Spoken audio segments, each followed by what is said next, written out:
You can't see me, but what you can see is the place that 1 million people told me to go to, the islands of the Philippines. And this time, I'm doing it right.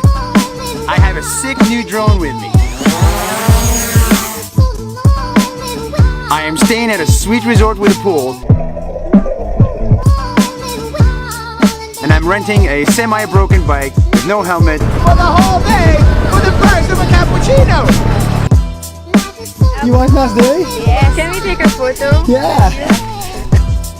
I'm starting with this place called Coron, which all I know about is that it sounds a lot like the Corona beer. That's it.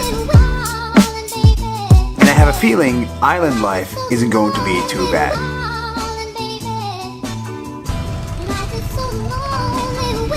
Welcome Done. to Island Set 1.